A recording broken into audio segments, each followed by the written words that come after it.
شكرا.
Vivian, estás en mute. Sí.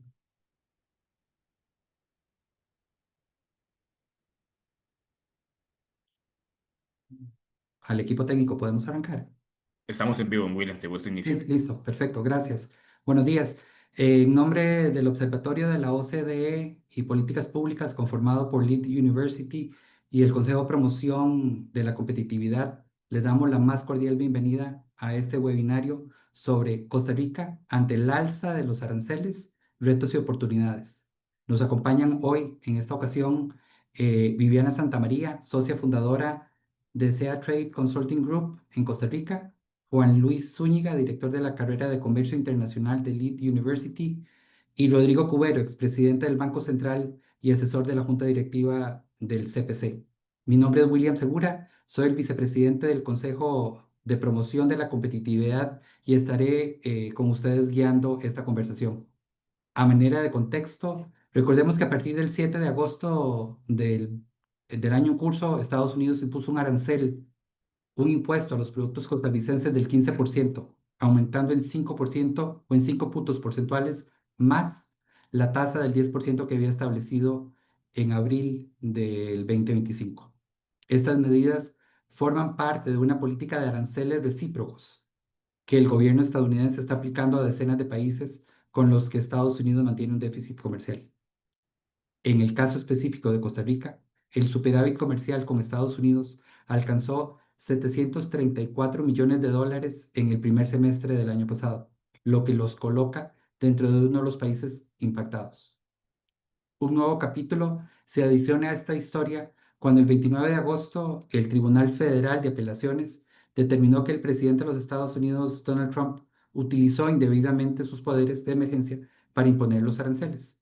Según el criterio de los jueces, los aranceles representan una extralimitación del poder del presidente de los Estados Unidos porque la capacidad de imponer impuestos, incluidos los aranceles, es un poder central del Congreso que la Constitución otorga al poder legislativo de esa nación.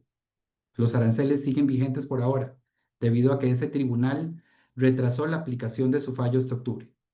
La semana pasada, el presidente Trump pidió a los magistrados de la Corte Suprema revocar esa decisión. Todo esto genera un panorama de incertidumbre a las empresas que pueden tener repercusiones en el empleo de miles de personas, los ingresos familiares y la recaudación fiscal y la inversión extranjera en Costa Rica. A pesar de las gestiones diplomáticas realizadas, aún no se ha logrado avances concretos. De ahí la urgencia de fortalecer nuestra competitividad interna. El índice de competitividad nacional, calculado por el Consejo de Promoción de la Competitividad, en los 4 años en los cuales ya se ha realizado la medición, es decir, entre el 2020 y el 2024, evidencia que Costa Rica ha tenido una nota baja, cerca de 56 en una escala de 0 a 100, lo cual demuestra que tiene un gran margen de mejora en la competitividad, entendida esta con aquellas instituciones, políticas y factores que le permiten a las personas y a las empresas desarrollar su potencial.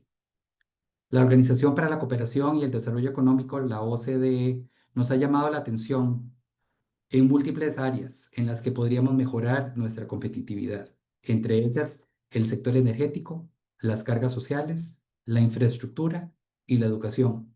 Esto es parte de lo que vamos a conversar en este espacio hoy. Con este breve marco de referencia, le voy a dar la bienvenida a Viviana Santamaría. Viviana es licenciada en Economía de la Universidad de Costa Rica con un máster en Comercio Internacional de Leeds University. Es consultora internacional en Comercio Internacional y socia fundadora de SEA Trade Consulting Group. Cuenta con más de 20 años de experiencia en temas relacionados con el comercio internacional e integración económica. Ella ha sido consultora externa en organismos internacionales. Viviana nos comentará sobre la nueva situación del comercio internacional y las implicaciones que esto contrae para Costa Rica. Viviana, adelante y te cedo 10 minutos. Muchas gracias, William. Muy buenos días a los compañeros que me acompañan esta mañana y buenos días también a la audiencia que nos acompaña el día de hoy. Muy difícil quizás ponernos al día con este especie de montaña rusa que tenemos, ¿verdad? Que hemos tenido desde la llegada al segundo mandato del presidente Trump, pero vamos a hacerlo de una manera lo más resumida posible. Desde que asumió la presidencia hemos tenido cambios no solo arancelarios, sino cambios en las reglas del comercio.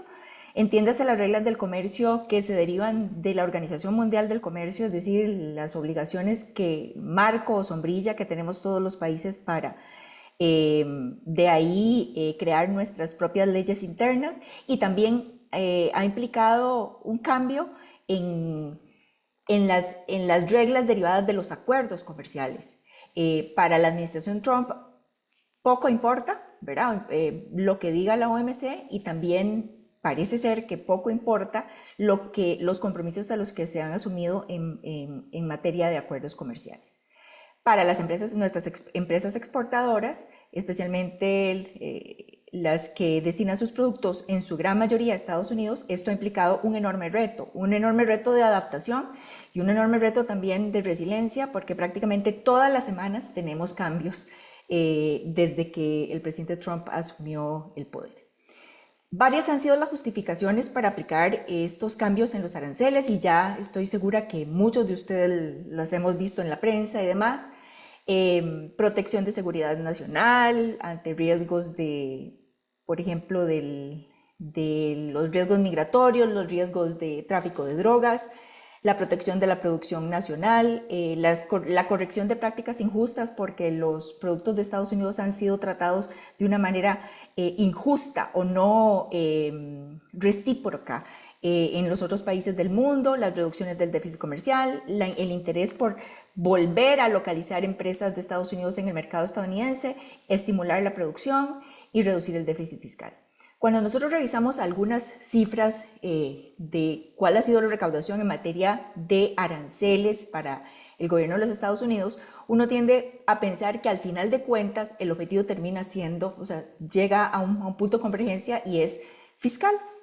Si revisamos los datos a junio de este año, básicamente los ingresos por concepto de impuestos aduaneros e impuestos especiales, es decir, lo que se recauda en frontera, básicamente se ha multiplicado en 3,4 veces en lo que va del año. Y con razón, estos impuestos se convierten en un elemento fundamental, porque si revisamos el saldo del déficit fiscal de los países de la OECD, pues Estados Unidos encabeza justamente casi con un 10% de déficit fiscal como porcentaje del Producto Interno Bruto. Entonces, al final, todas esas justificaciones de si es un trato asimétrico, de si es un trato injusto, de si es relocalización y demás, si bien se han utilizado como argumentos, uno tendería a pensar que el argumento básicamente tiende a ser fiscal. ¿Qué ha sucedido en los últimos meses?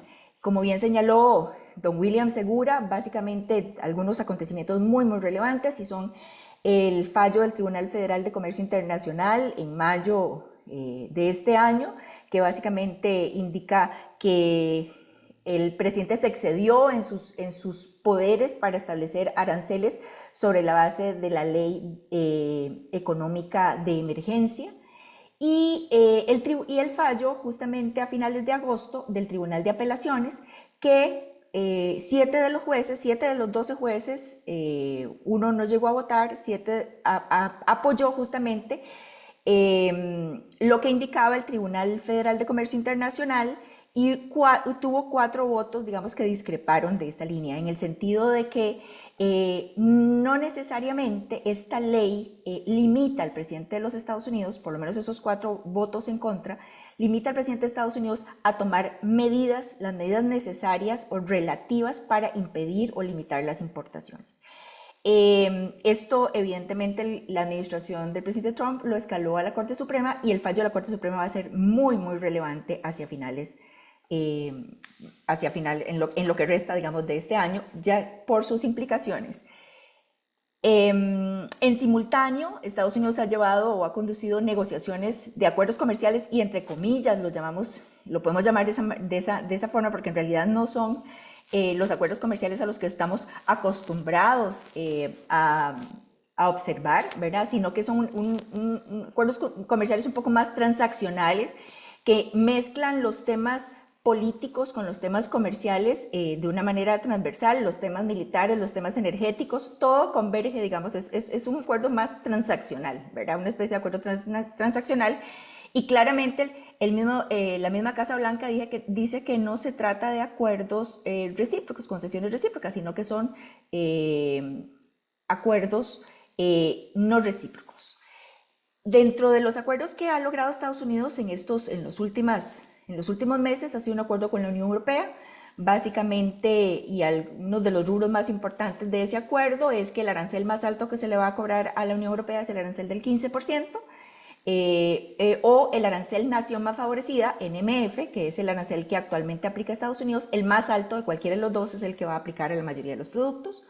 La Unión Europea logró que se le aplicaran a sus productos recursos naturales, aeronaves y sus partes, medicamentos y demás, el Nación Más Favorecida, es decir, el arancel que actualmente aplica a Estados Unidos, no el recíproco, sino el arancel del cual inicialmente partió Estados Unidos. Además, acuerdos en materia de inversión extranjera directa, un compromiso de parte de la Unión Europea de invertir hasta el 2028 más de 600 millones de dólares, y otros acuerdos en materia de compra de energía estadounidense y de compra de chips sobre inteligencia artificial estadounidenses. De igual forma, hay un acuerdo con Japón, que básicamente al acuerdo que llegaron es que si el arancel que aplica actualmente Estados Unidos es menor al 15%, hoy se le aplica un tope de 15%, y si es mayor, el arancel recíproco es de 0.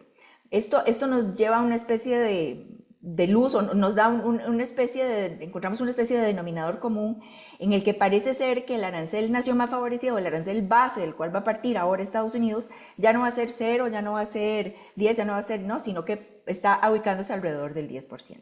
Y así sucesivamente ha tenido acuerdos con Indonesia, aplicando un arancel adicional del 19%, con reglas de origen muy, muy estrictas. Evidentemente, todos esos acuerdos lo que buscan es tratar de cerrar los portillos para que productos, especialmente de Asia, no puedan gozar, digamos, de esas preferencias arancelarias. También hay un acuerdo con el Reino Unido, en donde se establecieron cuotas, por ejemplo, de 100.000 vehículos con aranceles del 10%, también hay un arancel de 25% para autos, aceros y aluminios, 0, digamos, aranceles diferenciados para la industria aeroespacial, y todavía está pendiente de negociación los productos farmacéuticos.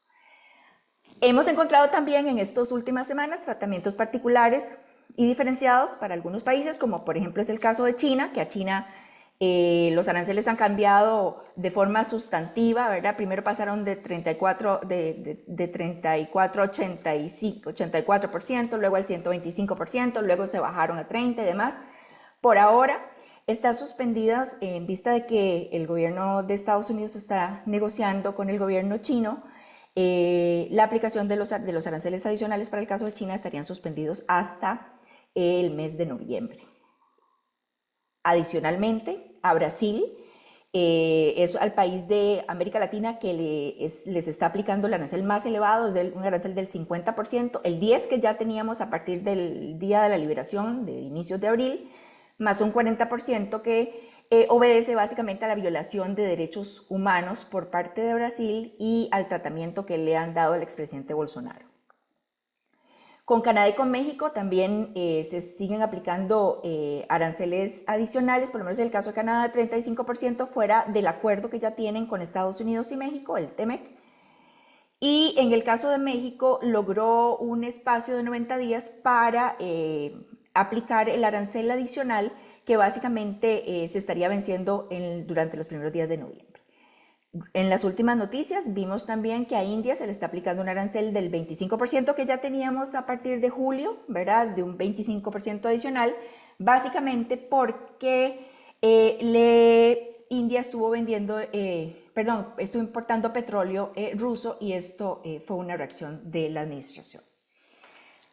A partir del mes de agosto, del 7 de agosto, como bien señaló William, hubo un cambio, ¿verdad? A muchos países de Latinoamérica y del mundo se les subió el arancel recíproco y entre esos se encuentra Costa Rica. Junto con Costa Rica, básicamente solo Ecuador y Bolivia en América Latina tienen un arancel del 15%. Bueno, y Brasil que tiene 50%, pero el resto de los países con aranceles elevados básicamente no son países latinoamericanos. Eso nos pone en una situación o en una situación de desventaja relativa con respecto a muchos otros de nuestros países competidores de la región. La semana pasada justamente hubo un nuevo anuncio de parte de la Casa Blanca y donde se abre una pequeña ventana. Dos elementos son importantes en este anuncio que hizo la Casa Blanca la semana pasada. El primero es que es la primera vez que de forma escrita la Casa Blanca reconoce que como resultado de un acuerdo comercial o de un acuerdo marco, como se le está llamando a esta serie de acuerdos comerciales, la administración del presidente Trump podría reconocer la devolución de algunos aranceles, ¿verdad? Y entonces eso es un elemento relevante que justamente se anunció la semana pasada. Y la otra ventana, que esta es una ventana que llama la atención a Costa Rica, y es que se incluyó o se notificó una lista de productos que tendrían potencial para ser exceptuados de la aplicación del arancel recíproco. Es decir, que en el caso de Costa Rica posiblemente podrían, ¿verdad? No están diciendo que así sea, ¿verdad? Porque va a depender de la negociación que lleve a cabo Costa Rica. Y en esta lista de productos hay un conjunto de productos agrícolas principalmente, en donde para nosotros el mercado de Estados Unidos es un mercado relevante. Por ejemplo, flores, chayote, coco, banano, piña, yuca, algunas otras raíces y tubérculos, entre otros productos. Adicional, básicamente se trata de un conjunto de productos en donde Estados Unidos no tiene producción, ¿verdad? O si tiene, no es suficiente para abastecer la demanda local. Entonces, este conjunto de productos podría estar sujeto incluso a la no aplicación del arancel recíproco, siempre que la contraparte o el país, ¿verdad?, tome las medidas necesarias para atender los requerimientos de Estados Unidos y se alinee, como así lo ha señalado la Casa Blanca, suficientemente con Estados Unidos en materia económica y de seguridad nacional. Y a forma de conclusión tenemos, ¿verdad?, básicamente quisiera dejar tres elementos, ¿verdad?, porque ya estoy contra el tiempo. Primero es que estamos ante una nueva modalidad de acuerdos comerciales que claramente son asimétricos y asimétricos a favor de Estados Unidos, donde a diferencia de otros acuerdos comerciales que han surgido o que históricamente hemos tenido, no llegan necesariamente al libre comercio, ¿verdad?, sino que llegan a un arancel piso. Y además que son mucho más transaccionales. ¿Qué significa eso? Bueno, que incluyen muchos otros elementos que tienen que ver con la parte militar, como es en el caso de la Unión Europea. Hay un acuerdo de compras de armamento y de productos militares a Estados Unidos, relacionados con energía, relacionados con muchas otras áreas que tienen que ver más con la parte geopolítica. Las ventajas arancelarias son muy cambiantes. Semana a semana hemos venido experimentando cambios sustantivos y además son relativas. O sea, un país puede estar en mejores condiciones respecto a otro país, pero si como resultado de negociaciones ulteriores esa situación cambia, pues esa ventaja realmente es frágil. Y por último, la decisión de la Corte Suprema en las próximas semanas o meses va a ser vital para definir cuál va a ser la dirección de la política arancelaria de los Estados Unidos. Lo dejaría por acá. Muchísimas gracias, Viviana. Gracias por tu exposición. Eh, a continuación vamos a escuchar a Juan Luis Zúñiga, quien es administrador público con especialidad en aduanas y comercio exterior. Tiene una maestría en gestión pública del Instituto Internacional de Administración Pública de París y es socio fundador de SEA Trade Consulting Group. Juan Luis labora como consultor y conferencista internacional en temas relacionados a comercio internacional, prestando sus servicios a gobiernos, empresas privadas y organismos internacionales. Además, se ha desempeñado en cargos de la función pública y participando como negociador en los tratados comerciales de Costa Rica. Juan Luis nos va a exponer sobre los retos y las oportunidades que implica el nuevo escenario de los aranceles para Costa Rica. Así que bienvenido, Juan Luis, y te damos 15 minutos.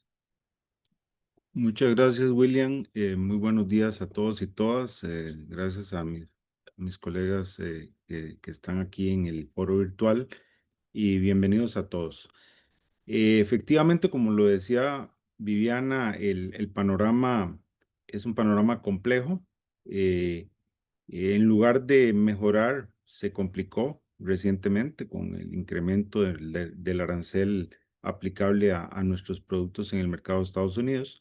Yo voy a hacer una reseña en este lapso que tengo de, pues, básicamente de los impactos que uno puede notar de lo que está ocurriendo y algunas oportunidades, porque pues obviamente cuando hay situaciones como estas, pues siempre hay oportunidades que hay que aprovechar. Juan Luis, perdón, te pusiste en mute.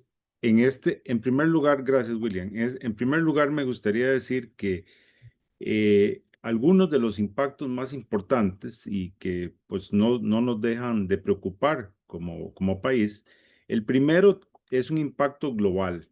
La incertidumbre, ¿verdad?, que ha provocado la política de los Estados Unidos, las decisiones del señor Trump en materia comercial, digamos, han metido en el planeta un virus que efectivamente frena las economías.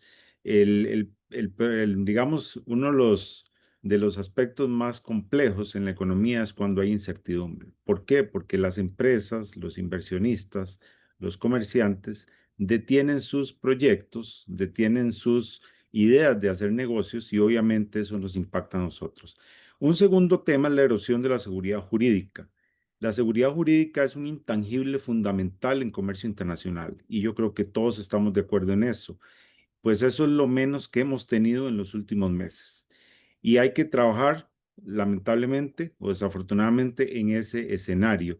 El CAFTA, un tema que me gustaría tocar, porque es algo que nos impacta directamente, en mi opinión, no está muerto, pero sí ha sido golpeado fuertemente. ¿Por qué no está muerto? Bueno, porque los beneficios arancelarios del CAFTA los siguen recibiendo las empresas. Pero hay que hacer una diferencia entre el arancel que Estados Unidos tenía, que era un arancel bajo las reglas de la OMC, que se llama el arancel Nación Más Favorecida, que ese arancel sigue vigente y es el que se elimina cuando un producto originario de Costa Rica ingresa al mercado de los Estados Unidos. El que no se elimina para nosotros, desafortunadamente, es el arancel adicional de carácter recíproco, pero yo le pongo unas comillas enormes al recíproco, porque no tiene nada de recíproco. Entonces, por eso no podemos hablar, ni siquiera hacernos la pregunta si el CAFTA está muerto. Está así golpeado, herido, porque ha sido cercenado, ha sido violentado, y más adelante voy a hablar de ese tema. Reducción de exportaciones, bueno, no se han visto hasta la fecha, pero las expectativas es que probablemente haya una reducción porque, pues evidentemente hemos perdido competitividad con este arancel del 15%. Y eso básicamente va en la línea de la pérdida de ventajas arancelarias, ¿verdad? Ahora tenemos que hablar de ventajas arancelarias en relación al arancel adicional. ¿Por qué? Porque muchos países de América Latina, como ya lo mencionó Viviana, tienen aranceles del 10, que al final ese 10 es como el arancel piso de los países que en teoría mejor se portan o mejor portados con Estados Unidos. Eso es muy relativo. La ralentización o pausa de las inversiones, eso evidentemente nos afecta a nosotros, especialmente en el régimen de zona franca. La desaceleración de la economía de Estados Unidos y también de la economía global, porque obviamente en la medida en que haya un impacto en la economía de la Unión Europea, en la economía de China, eso finalmente tiene efectos sobre nuestra economía.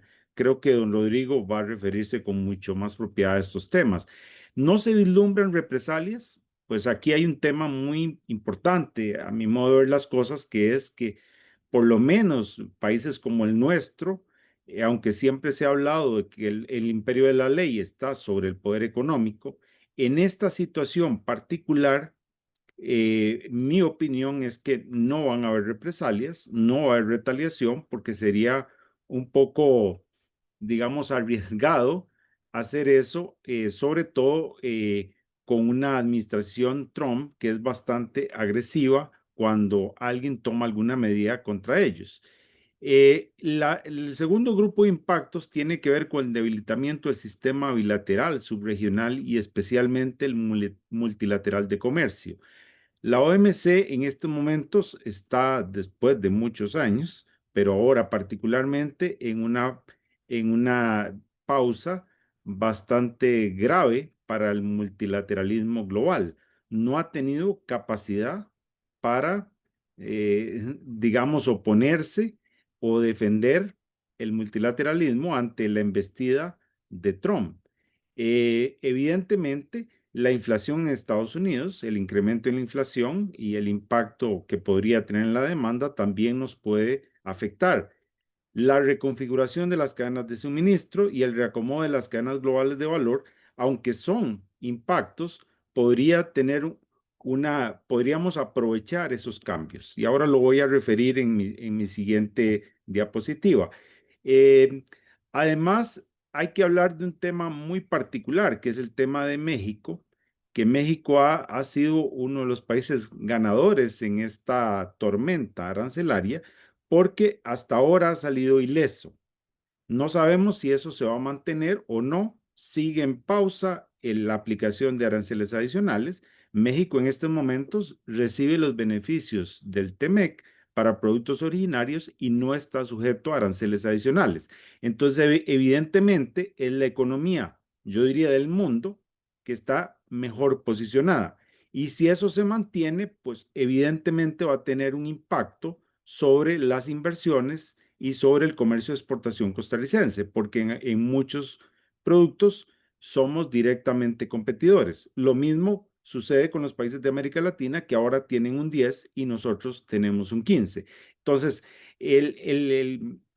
quiero señalar acá antes de pasar a las oportunidades que en mi opinión, el tema, este asunto es tan importante para la competitividad del país, la competitividad del sector exportador y de la economía en general, que debe existir un mayor involucramiento de Zapote en este asunto y no dejar que únicamente Plaza Tempo lo resuelva. ¿Por qué? Porque ya hemos visto lo que ha pasado con otros países, economías fuertes o economías en desarrollo, como el caso de México, con la presidenta Sheinbaum, o el caso de Canadá con el primer ministro Carney, o incluso el primer ministro Ichiba de Japón, que fue a la Casa Blanca a hablar de este tema. Nosotros creo que nos ha faltado un poco más, y con todo respeto, de agresividad para buscar una solución a este problema. Termino con estas dos diapositivas sobre oportunidades. Como decía Maquiavelo, todos los cursos de acción son riesgosos, así que la prudencia no está en evitar o evadir el peligro, sino en calcular el riesgo y actuar con decisión. Nosotros, en este ambiente complejo, tenemos que entender que hay que buscar como país y como empresas y como sector público oportunidades. Y una de esas oportunidades que uno visualiza es la diversificación de las exportaciones hacia socios de la plataforma comercial existente. Aquí quiero detenerme en un sentido de que nosotros tenemos una plataforma muy vigorosa, es decir, 16 o 17 acuerdos, ya no recuerdo el número final, de acuerdos comerciales con países del planeta. Pero muchos de esos acuerdos han sido subutilizados hasta la fecha, es decir, han sido utilizados, pero muy poco. Entonces, es una oportunidad de oro para impulsar la diversificación del comercio en esos acuerdos. Hay que aprovechar el endurecimiento de las reglas que impulsa la administración Trump con sus socios comerciales, que ya las explicó Viviana, de manera tal que nosotros podamos atraer inversión, líneas de producción para producir mercancías originarias en Costa Rica y enviarlas a esos mismos mercados donde Trump está negociando una nueva modalidad de acuerdos, que yo no les llamaría de libre comercio, pero sí son acuerdos, donde va a privar un arancel y van a privar reglas de origen muy fuertes. Entonces, si nosotros tenemos con esos mismos socios comerciales, dígase Reino Unido, Unión Europea, China, Asociación Europea de Libre Comercio, etcétera, acuerdos con reglas más flexibles en algunos casos y con cero arancel, entonces evidentemente ahí hay una oportunidad. La, la, mm, la manera de promover las exportaciones y las inversiones debe ser revisada. ¿Por qué? Porque los tiempos han cambiado. Se trata en este aspecto de potenciar la subutilizada red de acuerdos comerciales. Diversificar las inversiones por origen. No debemos seguir poniendo los huevos en la misma canasta. Estados Unidos ha sido un socio fantástico en materia de inversión extranjera, pero es un buen momento no solo para fortalecer las relaciones con nuestros socios comerciales en Estados Unidos, sino buscar nuevas oportunidades en otros mercados. Incrementar las reinversiones para posicionar productos desde un país menos riesgoso, fortaleciendo la confianza generada, pero evidentemente trabajando mucho en las tareas domésticas que hemos dejado de hacer y que yo me imagino que don Rodrigo va a referir ahora. Reconfiguración de las cadenas de valor. Hay que aprovechar las, digamos, oportunidades que ofrecen porque en río revuelto ganancia de pescadores. Atraer nuevas inversiones que buscan nuevos mercados con menor impacto arancelario, aprovechando ventajas relativas generadas de las erráticas políticas arancelarias de Estados Unidos. Y termino incrementando la competitividad versus países con aranceles más elevados. No todos tendrán el mismo tratamiento y eso es una realidad. No todos irán a cero, salvo algunos productos donde Estados Unidos dice que estaría dispuesto a dar cero porque son importantes desde el punto de vista estratégico para ellos.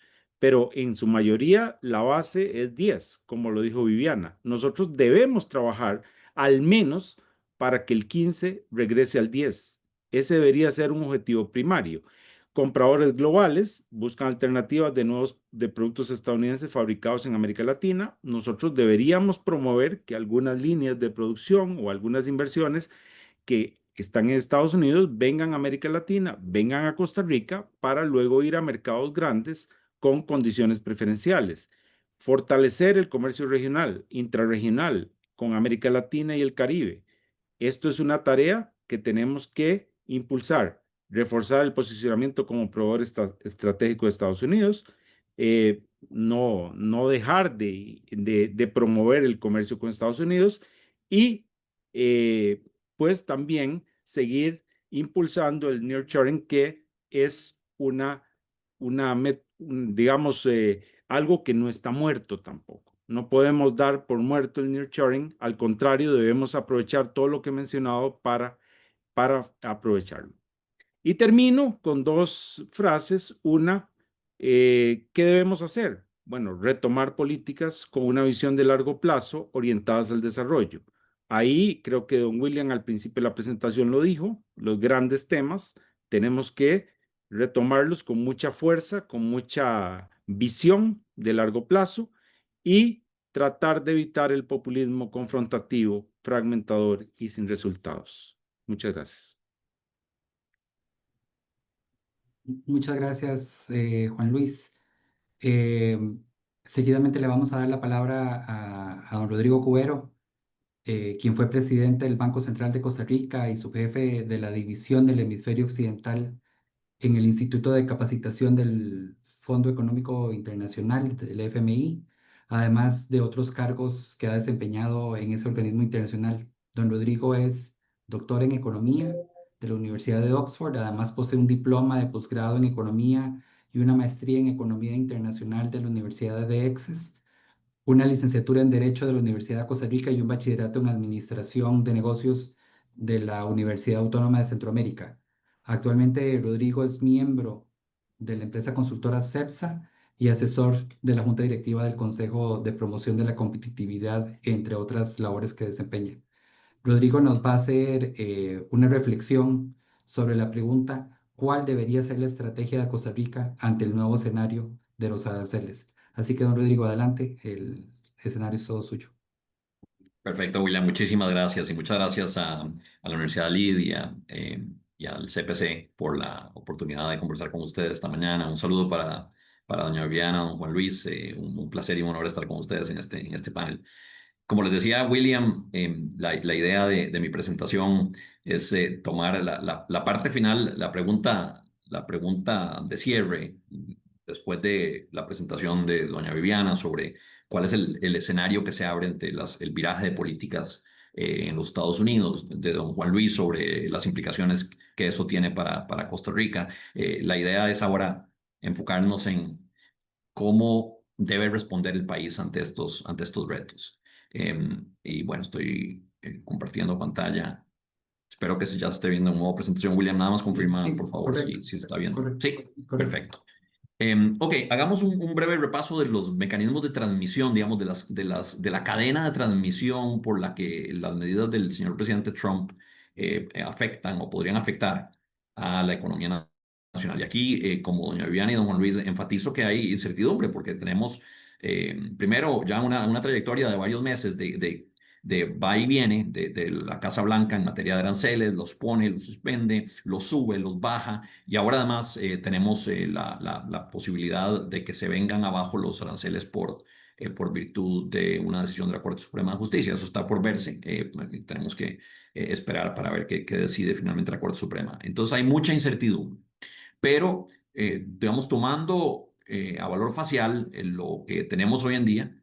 Claramente, la política de aranceles y ese arancel del 15% al que se han referido doña Viviana y don Juan Luis podría afectar nuestras exportaciones. No es prohibitivo para todos los productos que Costa Rica exporta a los Estados Unidos. Un arancel del 15% no elimina las ventajas que en materia de, digamos, de diferencial de salarios Costa Rica tiene frente a los Estados Unidos, pero sí claramente reduce la ventaja competitiva frente a otros posibles exportadores hacia los Estados Unidos. Podría golpear también los flujos de inversión extranjera directa. Podría afectar el tipo de cambio en el sentido de que en la medida en que se reduzcan la oferta de divisas en el país, eso podría dar presión al alza en el tipo de cambio. La política migratoria, recordemos, no se trata solo de aranceles, también hay otras políticas de los Estados Unidos que afectan a Costa Rica. La política migratoria restrictiva podría, vía menores remesas a la región, afectar las exportaciones de Costa Rica al resto de Centroamérica. Eso también tenemos que tenerlo en la mira, porque el norte de Centroamérica es tremendamente dependiente de las remesas que le vienen de los Estados Unidos. Y eso, pues, por supuesto, también en la medida en que podría generar una escasez de divisas, una escasez relativa, podría también tener un impacto sobre el tipo de cambio. La política fiscal más laxa que implicó este proyecto de presupuesto ya aprobado, el One Big Beautiful Bill, con una expansión fiscal bastante considerable, está generando incertidumbre en los mercados financieros, está generando pérdida de confianza en el dólar y a la postre también en la economía norteamericana, y eso podría afectar los flujos de inversión extranjera directa, generar estabilidad financiera.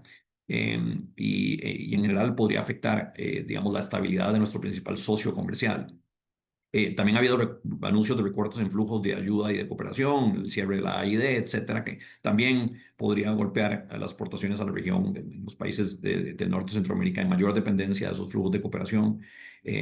La incertidumbre a la que tanto doña Viviana como don Juan Luis se han referido, me parece que es tal vez el impacto más claro y concreto de lo que hasta ahora ha pasado en los Estados Unidos respecto al impacto sobre la economía mundial y la de Costa Rica. Y es que esa incertidumbre, con el va y viene y las suspensiones y ahora el tema de la decisión pendiente en Corte Suprema de Justicia, genera posposición de decisiones de consumo y de inversión. Y eso asimismo, en sí mismo afecta el crecimiento económico.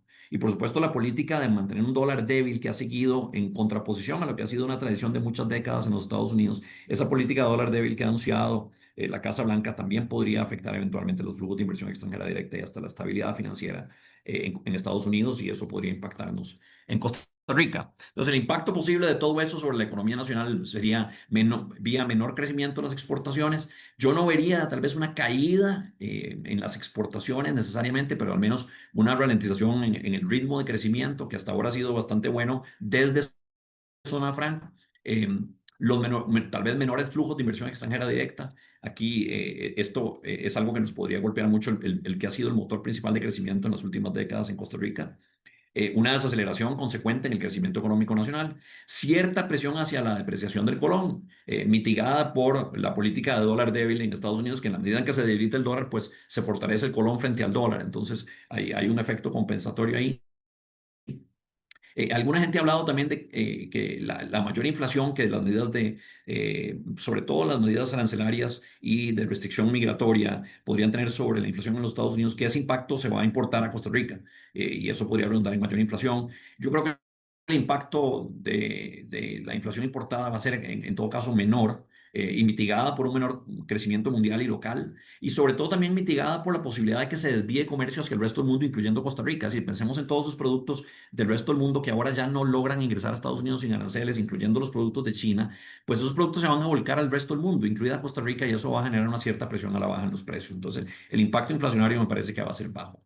Pero todos estos choques se dan en un contexto en que la economía nacional sigue siendo una historia de dos sectores, como le hemos llamado. Hay una actividad en zonas francas que está creciendo muy rápidamente y que se está acelerando. Es decir, no solo está creciendo a tasas más altas, sino que está creciendo a tasas cada vez más altas, se está acelerando. Mientras que está la economía fuera de zonas francas, el régimen definitivo, que representa el 85% de las empresas del país, perdón, el 85% del PIB nacional. Las empresas que están fuera de zona franca representan el 85% de la producción nacional, que están no solo creciendo a tasas muy bajas del 1,8%, sino que vienen en una trayectoria descendente de desaceleración. Es decir, tenemos una economía dual y esa dualidad se está exacerbando. Entonces, sobre esa realidad es que se monta este choque externo. Y que además de ese problema de bajo crecimiento en el régimen definitivo, es decir, las empresas fuera de zona franca, tenemos fuertes brechas territoriales, como nos ha venido anunciando el índice de competitividad nacional del Consejo de Promoción de la Competitividad. Este índice nos muestra que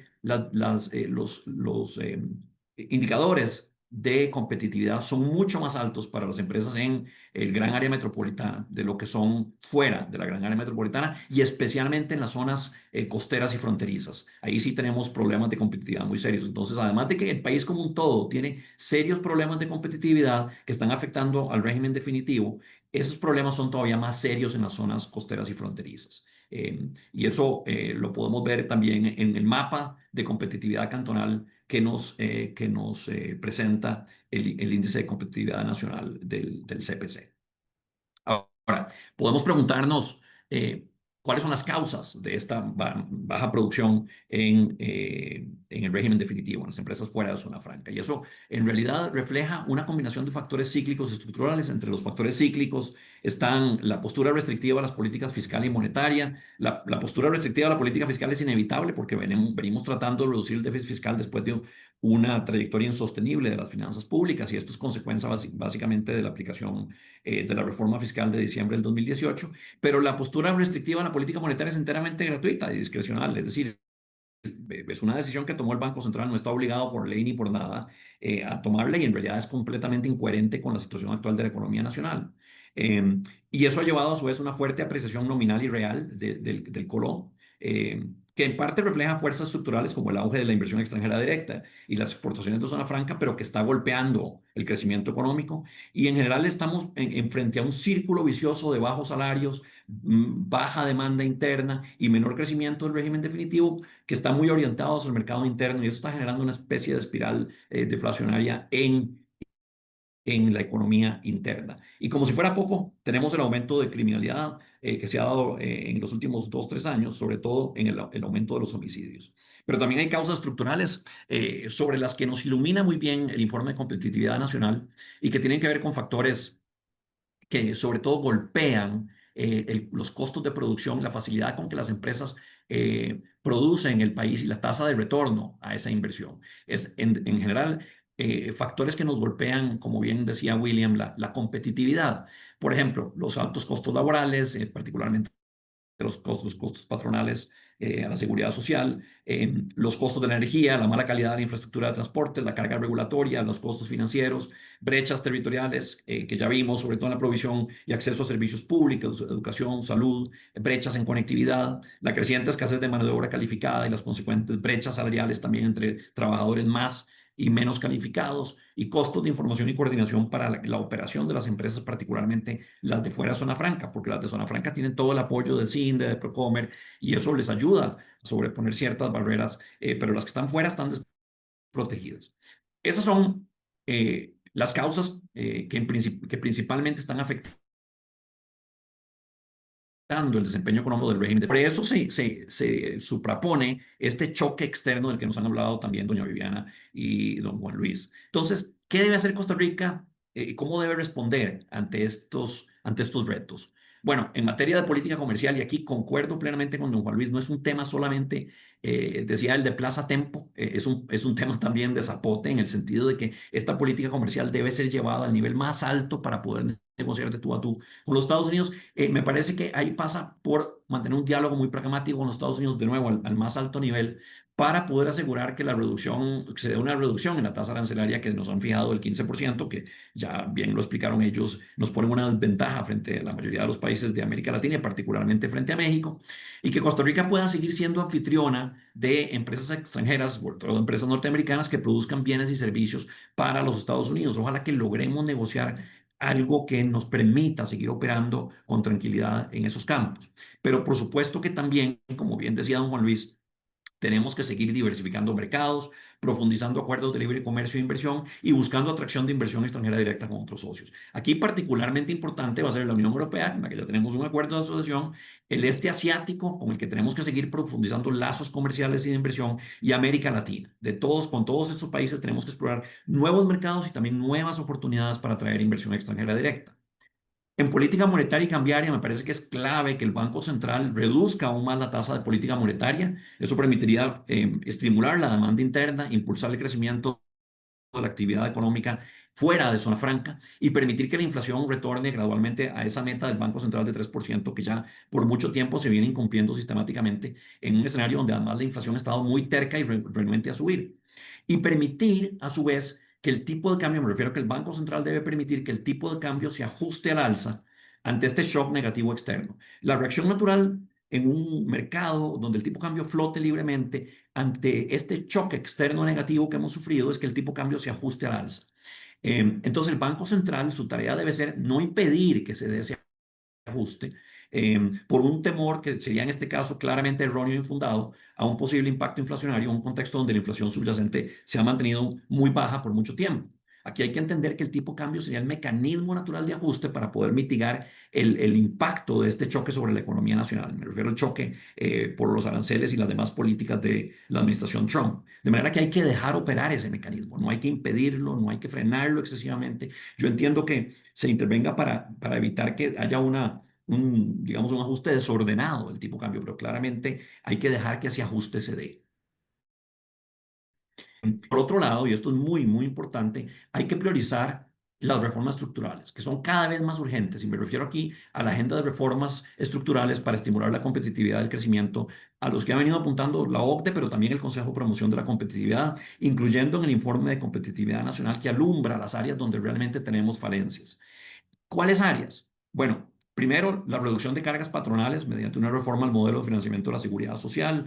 Sabemos que las cargas patronales en Costa Rica son mucho más altas que el promedio de la OCDE y requerimos trabajar en una reforma al modelo de financiamiento de la seguridad social nacional para poder reducir esas cargas al patrón de la OCDE, es decir, al nivel que tiene la OCDE en promedio.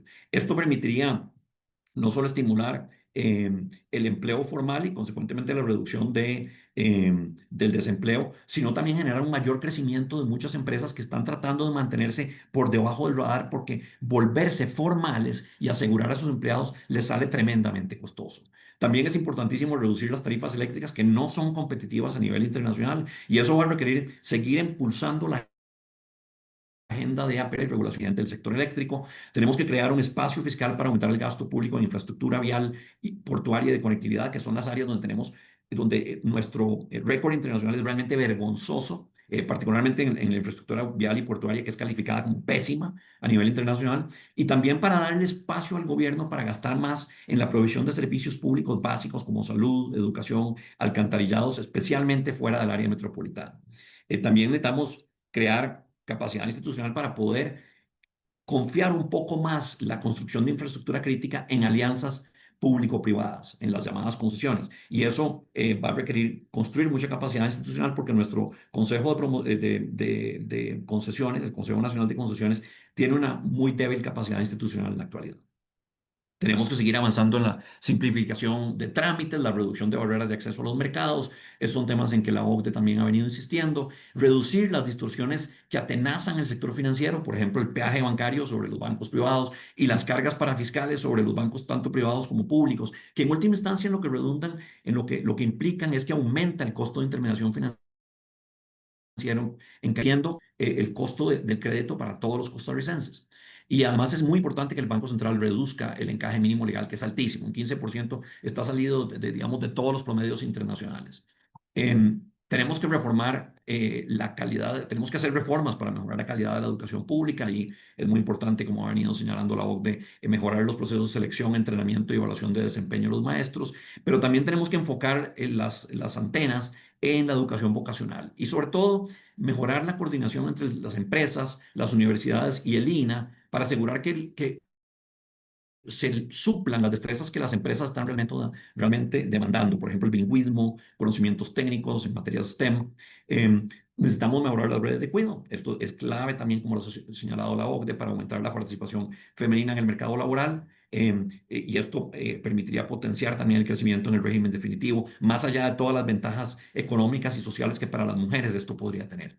Y finalmente es importante proveer a las empresas fuera de zona franca de servicios de apoyo en información y coordinación similares a los que brindan Cindy y Procomer para las empresas de zona franca y para los exportadores. Es decir, de alguna forma sindeizar el proceso de apoyo del Estado a las empresas que están fuera de zona franca para facilitarles la toma de decisiones, la penetración de mercados externos, que siempre tiene barreras de acceso muy importantes, sobre todo de información. Es muy costoso para las empresas pequeñas adquirir la información necesaria para invertir en un mercado externo o para exportar a un mercado externo. Y sobre todo esto, el gobierno puede ejercer una labor tremendamente benéfica mediante la diseminación de información y las labores de coordinación como las que ha venido dando Cindy y Procomer exitosamente en el caso de las empresas de zona franca y de los exportadores. Y bueno, con eso termino. Muchísimas gracias de nuevo por su atención y gracias por la oportunidad. Muchas gracias, Rodrigo. Vamos a empezar un periodo de preguntas y respuestas con nuestros tres panelistas. Voy a empezar con Viviana. Viviana, tengo tres preguntas para vos. Decime si querés que te las haga todas de una vez o vamos una por una.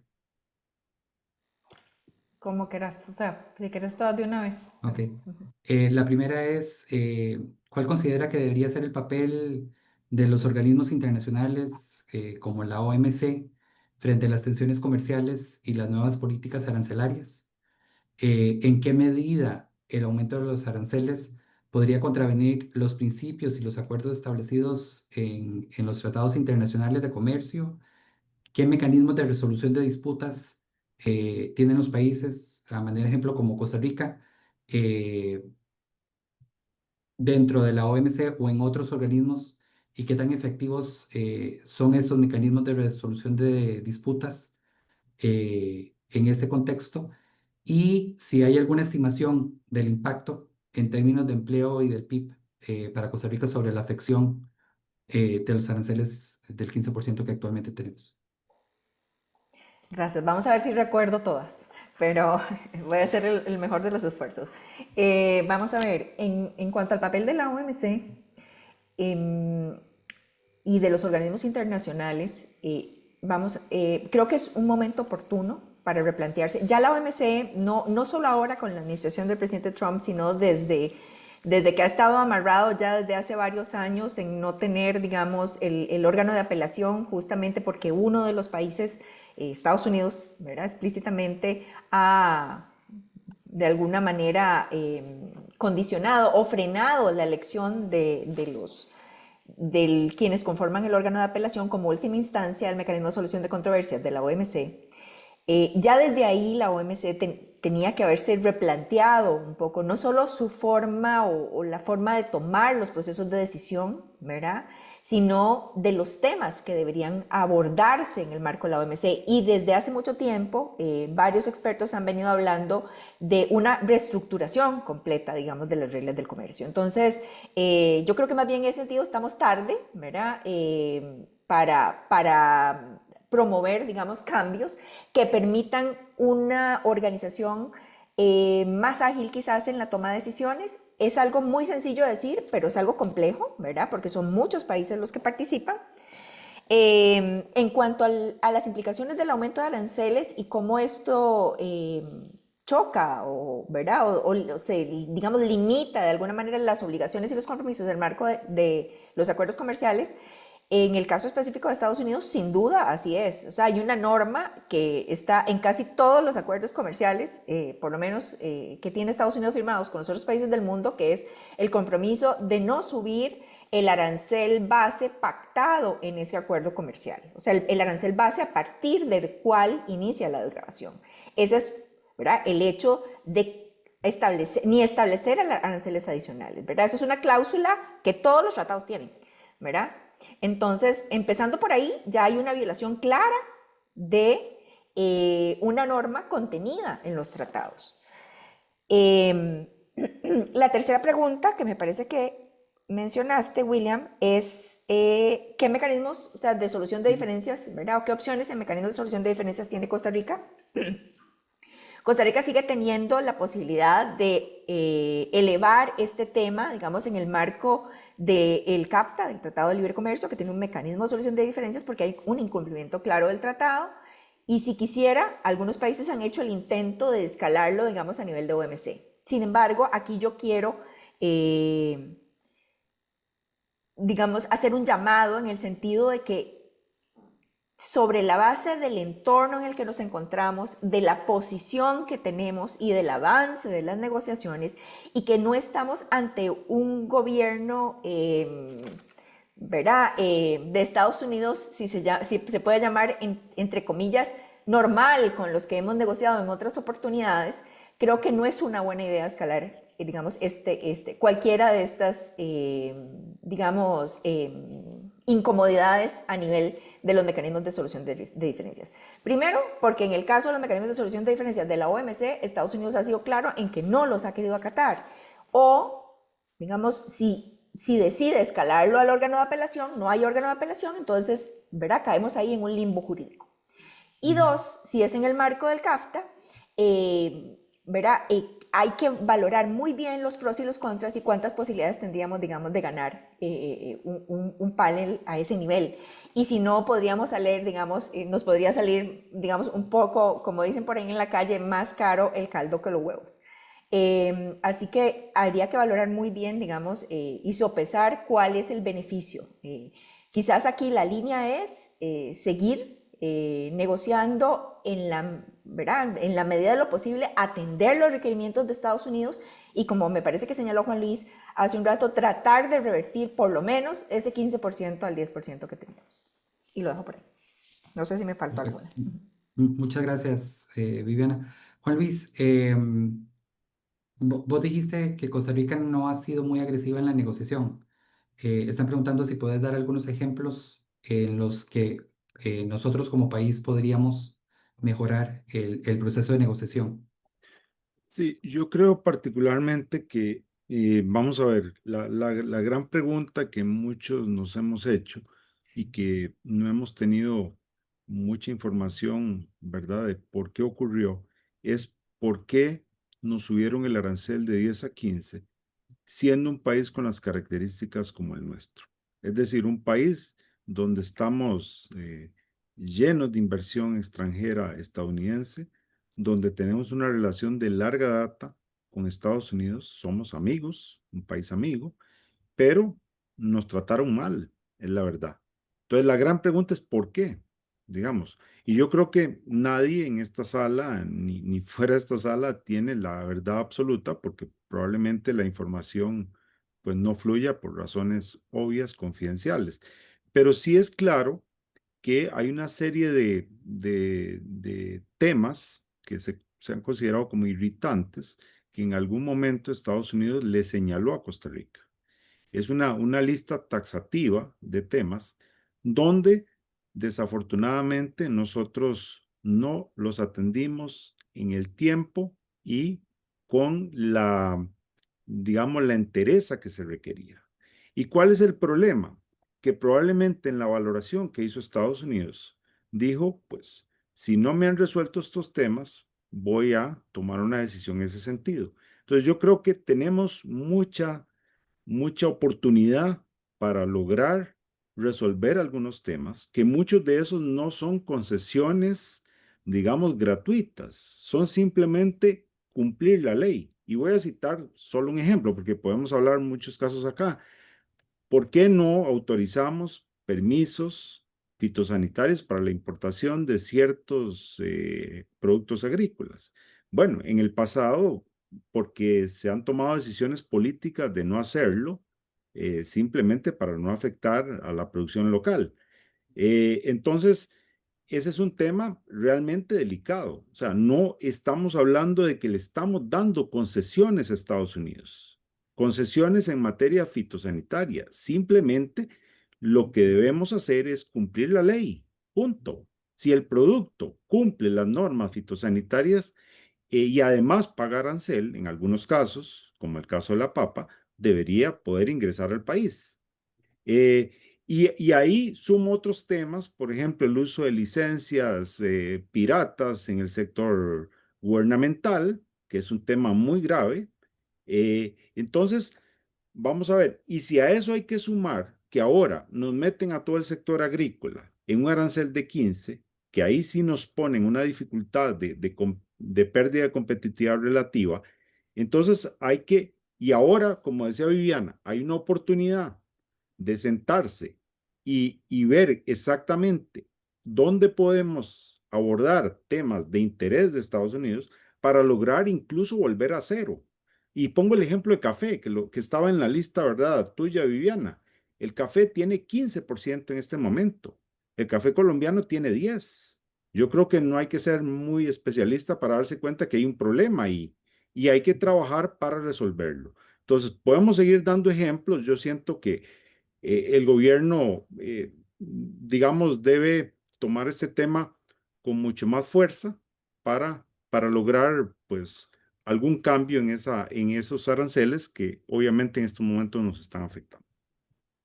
Juan Luis, preguntan ¿qué ajustes estructurales necesita el modelo exportador costarricense para resistir a los shocks externos, como el tipo de aranceles, y qué políticas de largo plazo podríamos fortalecer como país para mejorar nuestra competitividad y la del sector exportador, al mismo tiempo que abrir otras oportunidades en mercados como Reino Unido, China u otros países? Bueno, yo no voy a volver a repetir lo que dijo don Rodrigo. Yo creo que va en esa línea. O sea, hay muchas tareas pendientes que como país hemos dejado de lado o no nos hemos puesto de acuerdo. Yo creo que estamos en un buen momento, digamos, periodo preelectoral, para que retornemos digamos, a la razón y logremos buscar acuerdos. Es que a uno le da mucha frustración ver cómo entre Zapote y Cuesta de Moras, en este y otros gobiernos, no voy a catalogar solo este gobierno, cómo ha sido difícil ponerse de acuerdo en temas que son muy importantes para nuestra economía, para nuestra gente, no solo para los exportadores, para todas las personas, para lograr realmente que, como decía don Rodrigo, se fortalezca no solo el régimen de zona franca, le demos mayores condiciones a las empresas de zona franca, pero también a las empresas del régimen definitivo, para que haya mayor crecimiento de pymes, algunas exportadoras, otras no. Hay muchísimo por hacer. Digamos, es un tema de subirnos las mangas y ponernos de acuerdo, pero no lo estamos haciendo. Y mientras no lo hagamos, estamos en un estancamiento que nos afecta en el mediano y largo plazo porque otros sí lo están haciendo. Perfecto. Don Rodrigo, igual tengo varias para vos. Decime si te las hago una por una o todas juntas. Tal vez una por una, William. Ok.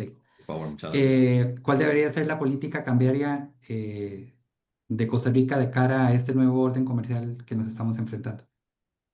Yo creo que, como mencionaba en la presentación, el Banco Central debería dejar que el tipo de cambio se ajuste a la alza. Es previsible que ante este choque externo eh, haya una cierta presión al alza en el tipo de cambio. Estamos claros que ha habido fuerzas que han movido el tipo de cambio a la baja, hacia la apreciación en los últimos 2 años y medio. El boom de exportaciones que tuvimos, que hemos tenido particularmente desde Zona Franca y especialmente en el nicho de dispositivos médicos y también en los servicios, todo tipo de servicios corporativos que hemos venido exportando desde Zona Franca y por supuesto también el repunte, la recuperación del turismo. Tuvimos también mucha llegada de recursos al gobierno. Esto en general llevó a una apreciación fuerte del tipo de cambio. En el último año hemos visto mucho más estabilidad,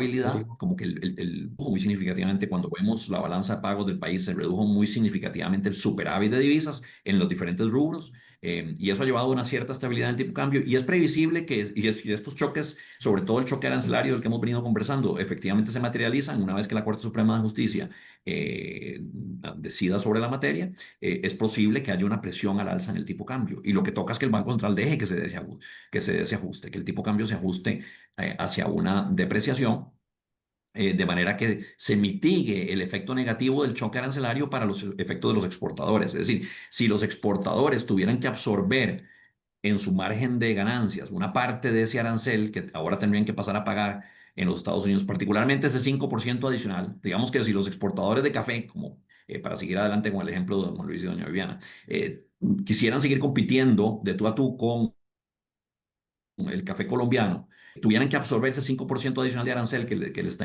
aplicando ahora Estados Unidos a Costa Rica frente al de Colombia, pues una forma de mitigar el impacto en pérdidas para los productores sería que aumente el tipo de cambio al menos un 5%, de manera que puesto en colones, lo que ellos reciben por sus exportaciones valga 5% más. Y eso es un mecanismo claro de ajuste, de mitigación del choque externo. Entonces, la política cambiaria debería ser una tal que permita que se dé ese ajuste muy necesario para lidiar con este choque externo negativo.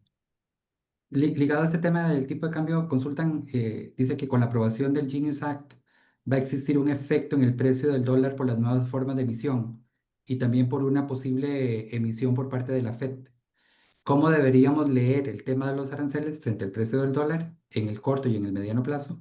¿Y qué deberíamos esperar de parte del Banco Central de Costa Rica para los próximos meses? Bueno, es una muy buena pregunta. Yo creo que acá digamos, se mezclan diferentes factores y algunos claramente empujan hacia una pérdida de confianza en la economía norteamericana, el tema del déficit fiscal, el tema de la misma retórica de la Casa Blanca en contra de un dólar fuerte, eh, y por supuesto, en cierta medida también, y vamos a ver qué tanto incide esto sobre los mercados de monedas, pero la legitimación que la administración Trump ha dado a las criptomonedas podría llevar eventualmente a una cierta sustitución del dólar por monedas digitales, que redunde en una cierta pérdida de valor del dólar también.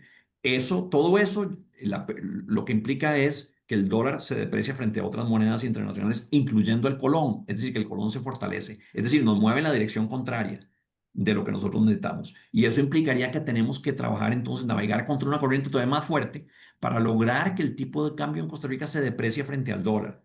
¿Y cómo se lograría eso? Bueno, claramente con una política monetaria más laxa, que no es solo un mandato de la situación del tipo de cambio, es sobre todo algo que se está requiriendo cada vez más y se está tornando cada vez más urgente de cara a una economía interna que se nos está claramente desacelerando y a una inflación que está tercamente rehusándose a subir a la meta de inflación del Banco Central. Entonces, ante todos esos factores, es claro que el Banco Central debería, uno, bajar su tasa de política monetaria y tiene mucho espacio para seguir haciéndolo, y dos, permitir que el tipo de cambio, como consecuencia de eso y del choque negativo externo, se empiece a ajustar al alza y no frenarlo demasiado. Yo no, de nuevo, no estoy proponiendo que el Banco Central permita que el tipo de cambio se ajuste de 500 a 600 de la noche a la mañana, ni cosa por el estilo, ni siquiera sé si 600 es el destino final, pero donde quiera que sea ese destino final, que el Banco Central lo deje que se vaya ajustando. Claramente puede ser que intervenga para hacer que esos ajustes no sean muy grandes día a día, pero que permita que el ajuste se dé, que no lo mate, ¿verdad? Porque eso va a ser muy importante para mitigar el impacto negativo sobre nuestras empresas. Perfecto. De cara a ese nuevo orden del cual el país no tiene un control, ¿cuáles serían las tres apuestas que debemos hacer como país para mejorar la competitividad? Sí, y es claro que no tenemos control. Eso me parece que es un buen punto de partida, más allá de lo que, como bien mencionaban don Viviana y don Luis, debamos hacer en términos de las negociaciones pragmáticas. Concuerdo plenamente con ellos. No debemos escalar la guerra amenazando con poner aranceles o incluso siquiera activar los mecanismos que legalmente podríamos activar dentro del CAFTA y dentro de la OMC, sino simplemente negociando pragmáticamente, pero más allá de eso tenemos que tomar medidas nosotros internamente. Ya mencioné las que tienen que ver con política monetaria y cambiaria, y más allá de eso están todas las medidas de naturaleza estructural, que son esencialmente medidas orientadas a reducir el costo de producción para las empresas. Esas son medidas que, primero, son urgentes de hace mucho tiempo, porque en Costa Rica siempre ha sido muy caro producir. Segundo, son importantes tanto para las empresas de zona franca como para las de fuera de zona franca, pero especialmente para las de zona franca, para las de fuera de zona franca, porque las de zona franca tienen algunas ventajas en su régimen de operación que mitigan los altos costos de producción en Costa Rica. ¿Cuáles ventajas tienen las de zona franca? Bueno, ventajas tributarias, ventajas de simplificación de trámites, ventajas de operación de su comercio exterior, importaciones, exportaciones muy simplificadas. Entonces, todo eso, digamos que mitiga de alguna forma los altos costos de producción en el país. Las empresas de fuera de zona franca no tienen esas ventajas, pero claramente trabajar en la agenda de reducir los costos de producción beneficia a todos, los que están dentro y fuera de zona franca, y eso beneficia en última instancia a todos los costarricenses. Por eso creo, William, que esa es tal vez la agenda más urgente en este momento, es tomar esto como una oportunidad. Bien lo señalaba don Juan Luis. Al final, también de estas crisis o mini crisis, podemos salir más fuertes si sacamos provecho de la oportunidad que nos da esa circunstancia difícil para poder empujar esa agenda de reformas que tanto necesita el país. Y Perfecto. ya las decía William en la presentación: bajar cargas sociales, bajar tarifas eléctricas, mejorar infraestructura, mejorar educación, bajar distorsiones en el sistema financiero, etcétera. Que ha sido parte de la agenda del CPC en los últimos años para Ah, mejorar la competitividad país.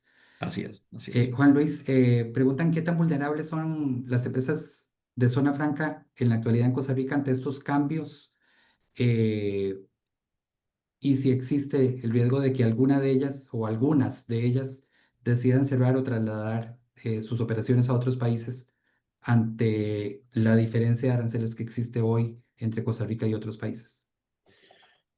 Vamos a ver, es difícil responder esa pregunta porque las empresas son como organismos vivos, ¿verdad? Reaccionan ante los cambios en el entorno. Eh, n- Están acá en el país por un tema claro. Esto es economía de mercado, esto es eh, inversiones para hacer negocios y para hacer inversiones que sean rentables. Entonces, evidentemente, si algunas de las variables cambian y eso les hace perder rentabilidad, pues evidentemente pueden replantear su decisión inicial de instalación. Yo sinceramente soy optimista y me parece que, pues sí, un 5% en el sector, un 5% más que nuestros principales competidores en el sector industrial, sobre todo donde están la mayoría de empresas de zona franca, no debería ser un motivo suficiente para moverse porque no es tan sencillo mover una planta de un lado a otro. La situación de Intel que conocimos recientemente no obedece necesariamente a a lo que está ocurriendo con el arancel de Trump. Me parece que había otros factores mucho más internos de la compañía que dieron como resultado de ese cambio. Entonces no hay que entrar en crisis, Ujú. pero no hay que dejar de actuar. Como decía Maquiavelo, no tenemos que quedarnos quietos. eh, no me parece y reitero lo que dijo don Rodrigo y doña Viviana en el sentido de que el gobierno tiene que ser cauto en cuanto a las decisiones que tome. Recuerden que hay una cuestión que ahora, bueno, no la he visto mucho, pero sería la retaliación, que es si yo hago retaliación, es decir, actúo en contra de Estados Unidos viene eh, con, digamos, algo peor de lo que me había dado.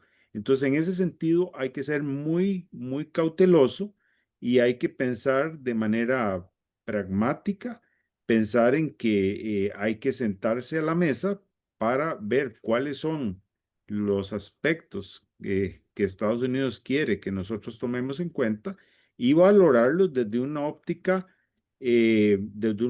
global, del impacto global de no hacer algo o de simplemente dar la espalda a los Estados Unidos en una situación que yo quiero aclarar. Hay una frase que dice que no hay mal que dure 100 años. Yo quisiera que esa frase la cambiáramos y digamos ahora no hay mal que dure 4 años. Muy bien, muchas gracias. Viviana, preguntan quién gana con estas políticas. Dicen que es claro que Estados Unidos no está ganando. Esa es una excelente pregunta. Em, primero gana el que logra en río revuelto, ¿verdad? Aprovechar las oportunidades, ¿verdad? Y moverse más rápidamente. Quizás ese es el principal ganador sin ponerle un nombre. Desde el punto de vista de geopolítico, China tiene un espacio importante, ¿verdad? Porque o sea, sigue moviéndose dentro de esa dinámica geopolítica, sigue buscando espacios y algunos especialistas sí han señalado que China realmente sería al final del camino uno de los grandes ganadores de este ejercicio a nivel geopolítico. Desde el punto de vista de las empresas, y como ya bien lo señaló Juan Luis hace, ¿verdad? En su exposición, las que tomen las decisiones, vamos a ver, calculadas, con cautela y medidas, son las empresas que logran sacar un mayor provecho en este ejercicio. Igual preguntan si los exportadores costarricenses podrían trasladar ese costo del incremento del arancel al consumidor final de los Estados Unidos, o si más bien eso los haría perder competitividad frente a otros productos similares que llegan a los Estados Unidos con un arancel diferenciado. Recordemos que el que paga los aranceles en realidad es ¿verdad? Es el importador estadounidense, ¿verdad? Entonces, lo que ocurre es que con esos diferenciales, los productos que tienen que pagar menos impuestos, pues posiblemente esos importadores van a preferir traerlos o importarlos de países en donde tienen que pagar menos impuestos. Al final de cuentas, es el importador estadounidense el que decide trasladar, ¿verdad?, ese costo adicional al consumidor estadounidense. Hemos visto en nuestra práctica que algunas empresas han llegado a acuerdos de pagar 50-50 el costo adicional, ¿verdad? 50 lo asume el exportador y 50 lo asume el importador.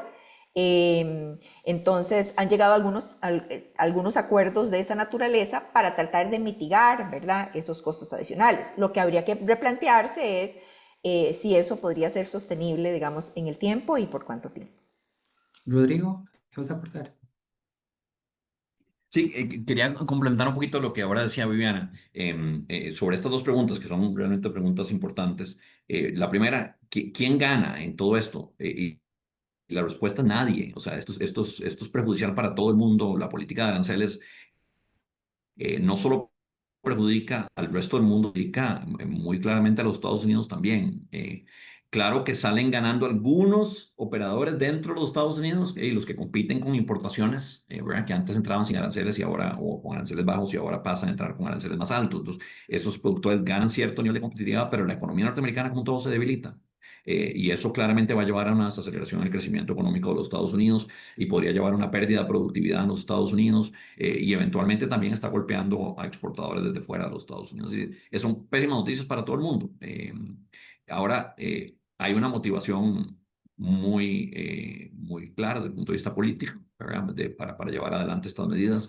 Y yo, Viviana, ahí respetuosamente difiero. No creo que haya una motivación fiscal, esencialmente fiscalista, detrás de la imposición de aranceles. Me parece que, digamos, hay una visión de mundo distinta. Si la visión fuera esencialmente fiscalista, hubieran optado por otros impuestos, porque los aranceles recaudan muy poquito en Estados Unidos y aún triplicándolos o cuadruplicándolos van a pasar a recaudar muy poco. Es una porción muy pequeña del PIB. En última instancia es una economía relativamente cerrada y prácticamente no recauda casi nada, ni va a pasar a recaudar mucho. Estos 500.000 millones de dólares se ven como mucho, pero la economía de Estados Unidos mide varios decenas de trillones de dólares en inglés.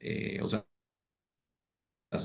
esto es de una gota en el océano. Entonces, no es esa la motivación principal. La motivación esencial no es que no sea relevante, es una motivación que está ahí. Pero la más importante tiene que ver con el hecho de que se está buscando una especie de reacomodo de las fuerzas productivas en favor de los estados típicamente manufactureros, lo que llaman en inglés el Rust Belt, ¿verdad? Ohio, Michigan, Pennsylvania. ¿Por qué? Porque ahí está un grupo de votantes fuertemente trumpistas. O sea, ahí está la base electoral de Trump. Hay motivaciones claramente económicas y motivaciones claramente políticas detrás de esto.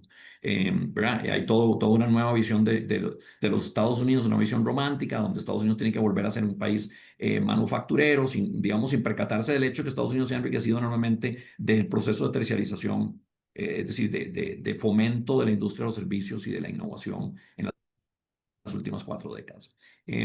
Y sobre lo segundo, aquí lo interesante es, como los llamamos los economistas, el análisis de las famosas elasticidades de los productos, ¿verdad?